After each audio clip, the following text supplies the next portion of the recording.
In the heart of West Africa, where shadows fall longer than the sun, one man dares to walk the line between power and peril.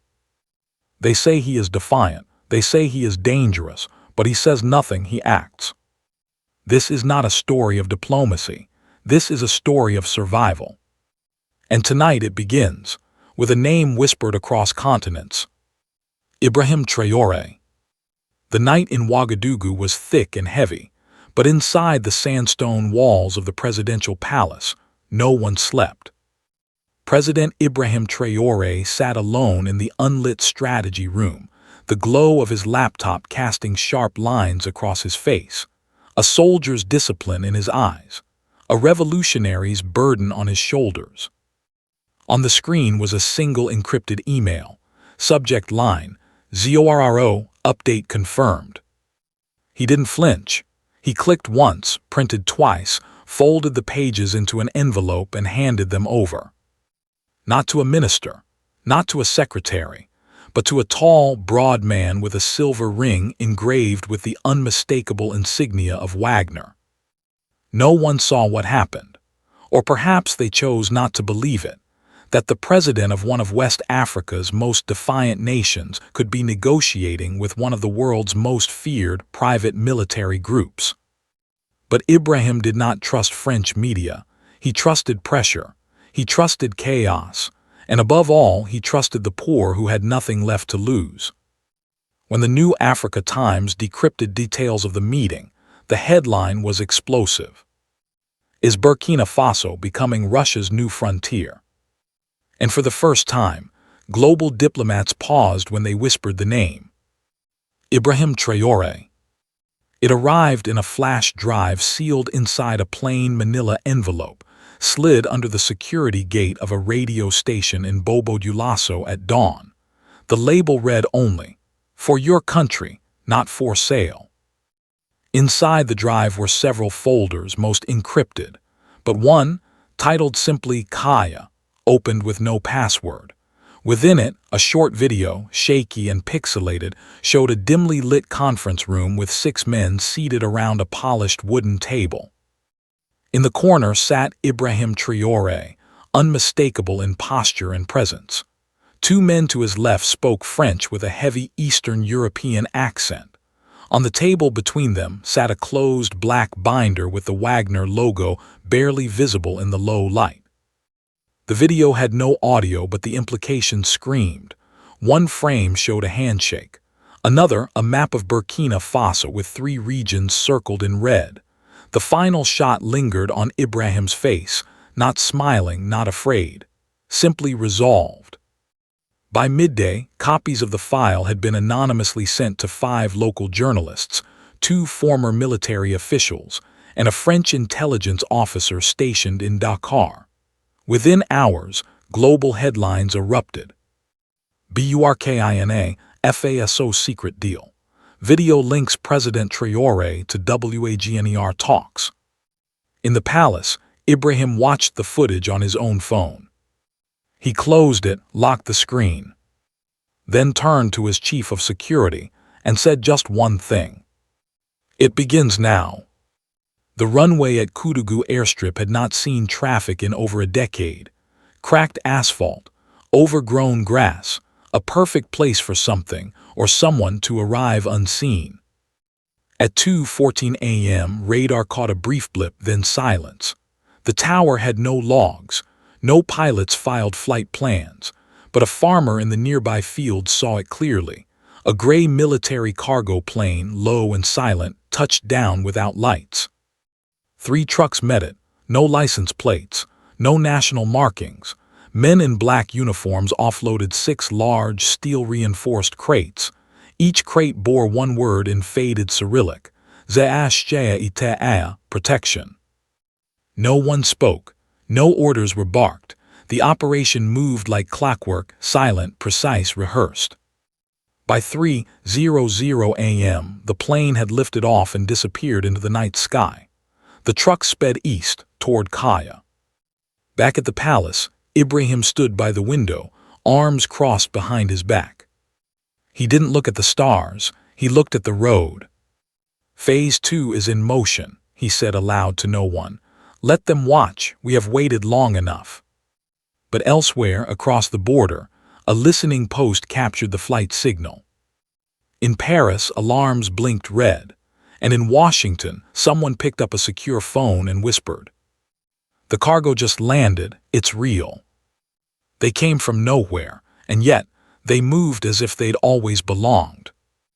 At first, the villagers in the outskirts of Kaya whispered of soldiers with strange accents and unfamiliar drills.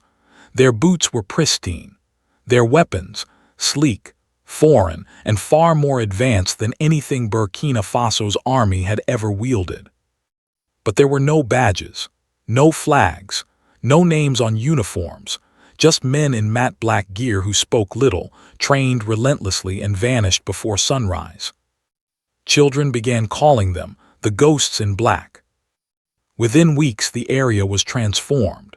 A defunct military outpost, once abandoned due to lack of resources, was fortified with satellite uplinks, thermal scanners, and perimeter defenses no local unit had ever seen.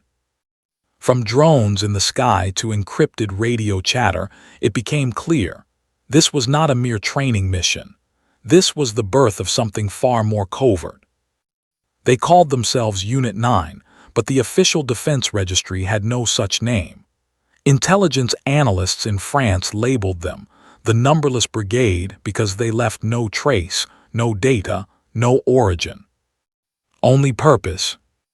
And in the center of their operations room, on a corkboard above a map of Burkina Faso, 3 photos were pinned. One of Ibrahim, one of the crates, and one of a gold mine in the northern desert. Whatever was coming, it was already here. It started with a silence too heavy to ignore. Colonel Bernard Zita, once a trusted member of the Transitional Security Council, failed to show up for a classified briefing. His phone rang out. His quarters were empty. By midnight, his security clearance had been frozen. But what came next shook the palace to its core. At 6:32 a.m., a pre-recorded video surfaced on an encrypted Telegram channel. It bore his voice, his face, stern, clear, and calm. "I am speaking not to discredit the president, but to save the republic. What I have seen cannot remain hidden." In the 10-minute video, Zita claimed he had witnessed the signing of a non-disclosed agreement between Ibrahim Traoré and unnamed foreign operatives. He alleged the delivery of advanced weaponry, personnel, and resource control to an external force, answering to no state flag. He ended with a warning. "The people may cheer for sovereignty, but be careful who guards the gates of your freedom." The video went viral in hours. International observers demanded transparency. Opposition leaders called for an inquiry. The French foreign minister tweeted a single word: concerning. Inside the palace, Ibrahim stood motionless, watching the clip for the 3rd time. His advisors waited. He finally spoke. He knew the cost, let him pay it. Moments later, a black notice was issued across all West African borders.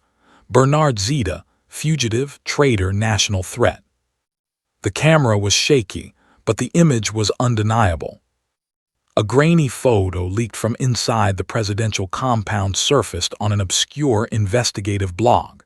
In it, a tall man in a tailored gray suit stood beside an armored vehicle parked near the West Wing. His face was partially obscured, but on his hand, gleaming even in low resolution, was a silver ring engraved with a wolf's head inside a spiked circle. The insignia of Wagner. The image went viral within minutes. Reddit threads exploded. X, formerly Twitter, trended with hashtags like Wagner and Waga and Traoré deal. News anchors in Paris and Brussels debated it live on air. Even the BBC released a special midnight segment titled, "Who is the Man with the Ring?" Inside the palace, Ibrahim remained silent. But the silence broke elsewhere. An independent journalist from Côte d'Ivoire, Aminata Kassi, known for her blunt and fearless reporting, claimed to have a full video of the ringed man leaving a closed-door strategy meeting with 3 senior Burkina generals. She promised to release the footage in 48 hours, stating, "This is not just about Burkina Faso. This is about West Africa's new shadow war." Within hours of her statement, her phone line went dead. Her hotel room in Abidjan was ransacked. The only thing left behind was a hotel keycard and a pair of broken reading glasses. Meanwhile, in Ouagadougou, a new sign was hung at the gates of the fortified compound at Kaya. Below it, a small painted symbol, a silver wolf inside a black circle. And suddenly, the line between ally and occupier began to blur. In the heart of the Sahel, beneath the red dunes and thorned acacia trees, a code word echoed across encrypted channels: white fire. The operation was never meant to exist on paper.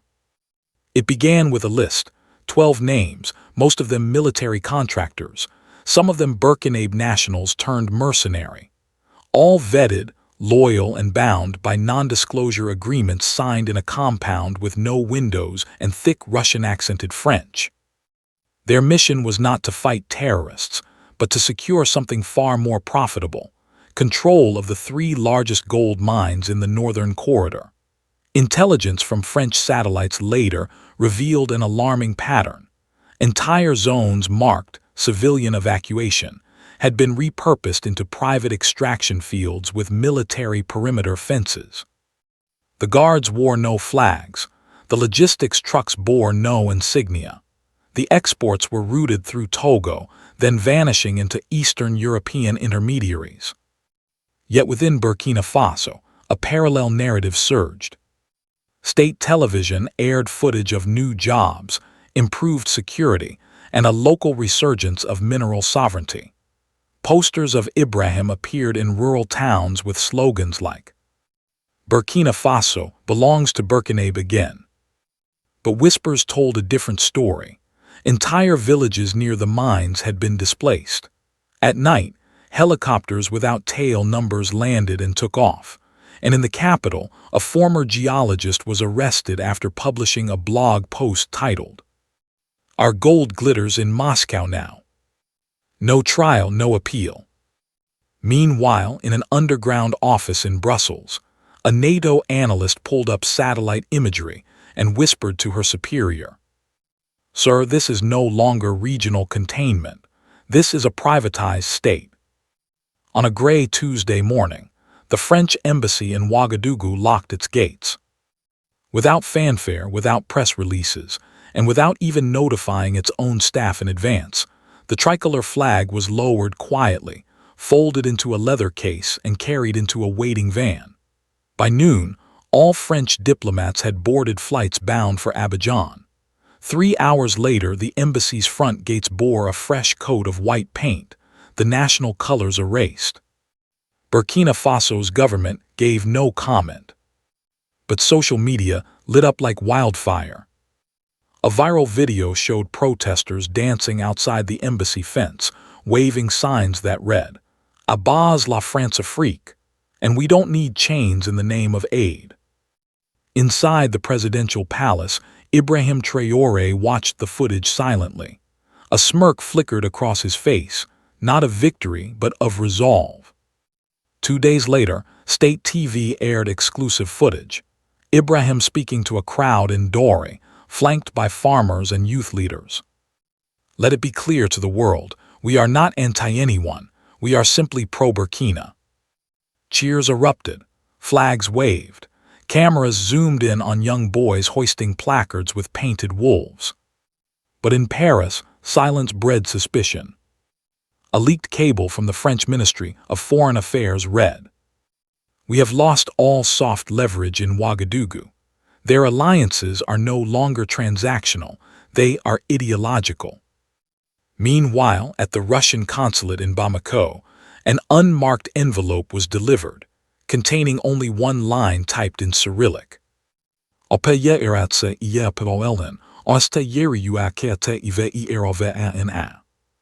Fata Ngurma was never meant to be a battlefield. A quiet city nestled near the eastern border, it had long served as a trade post, a cultural bridge, and a place of refuge. But that changed the night the convoy rolled in. It was supposed to be a humanitarian escort, food, water, and medicine for displaced villagers. But when the trucks arrived, they bore unfamiliar markings, and the men who stepped out did not speak French, Malay, or Fulfulde. They spoke Russian. Local gendarmes were ordered to stand down, but Captain Yakuba Diallo, a veteran from the anti-insurgency campaigns, refused. His unit blocked the lead truck at the northern checkpoint. What happened next was never officially recorded, but survivors said the first shot came without warning. In the chaos that followed, 3 of Diallo's men were killed. The rest scattered. The city went into lockdown. By morning, the convoy had vanished, along with crates of equipment and 5 local boys who had been seen near the trucks. The government issued a statement blaming bandits in foreign uniforms. But inside military circles, whispers spread. Diallo had radioed in a code moments before contact was lost. A single phrase, repeated twice. Echo 9, non-compliant wolves. In Ouagadougou, Ibrahim held an emergency meeting with top brass. Eyes were tense. The room smelled of sweat and gun oil. "Do not confuse discipline with submission," he said coldly. "No one rules without consequence, not even those we invited." Across the room, General Kane shifted uncomfortably. He had seen those crates before, and he knew what was inside them. Rain poured hard in Ouagadougou that night. Inside the Situation Room, maps lay sprawled across the table. Red circles marked the mines. Blue pins indicated radio-silent outposts, and in the center of it all stood Ibrahim Traoré, staring into a storm of his own making. Reports flooded in. Rogue operatives refusing direct orders, encrypted radio chatter no Burkina officers could access, and resources vanishing through unofficial corridors. The wolves had stopped asking permission. They had begun to feed. His advisors argued, some begging for a press conference to distance the regime from Wagner, others suggesting full expulsion. One even whispered the word coup. Ibrahim raised his hand. Silence fell. "If I push them out now, they'll burn half the country behind them. If I stay silent, I'll no longer be president, but a hostage in uniform." He turned to General Kane. "Then we hit them where it hurts, not with bullets, with loyalty."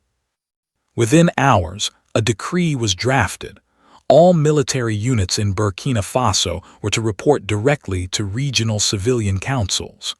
No private actors were to operate within national borders without legislative approval. The move was hailed domestically as bold. On the streets, people waved flags again, but abroad, intelligence analysts called it suicidal. That same night, the man with the silver ring vanished. His quarters were stripped bare. 3 agents assigned to him were found unconscious. A small note remained. "We were never yours to command." And yet across the Sahel, something shifted. A faint but unmistakable message emerged from encrypted networks. Target failed, puppet cut his strings. Ibrahim stood alone on the palace balcony as thunder cracked overhead. He lit a match and burned the last copy of the agreement no one would ever admit existed. In the modern geopolitical chessboard, few figures embody both the hope and the peril of defiance like President Ibrahim Traoré. What began as a dream of autonomy, freedom from colonial legacies, a rebirth of African ownership, quickly unraveled into a shadow war where loyalty could be bought, silence enforced, and allies turned arbiters. Traoré's rise was meteoric, from revolutionary to head of state, but the path to self-determination proved tangled in compromise. His willingness to challenge France and align with alternative powers signaled courage to some, recklessness to others. Yet in the end, it was neither a Western ally nor an Eastern emissary that dictated Burkina Faso's fate. It was the choice to sever the strings, to burn what must remain unspoken, to stand on a balcony alone in the rain and reclaim the nation's soul with nothing but fire and conviction. Burkina Faso may still wrestle with the cost of its sovereignty. The threats may return. The wolves may circle again. But for a fleeting moment in history, a leader dared to say, "We are not the prize, we are the board." And that alone will echo beyond the Sahel. If you enjoyed today's story, don't forget to hit like and subscribe to the channel so you won't miss out on even more exciting stories. Every like and subscription from you is a huge motivation for me to keep sharing great content. Thank you for watching.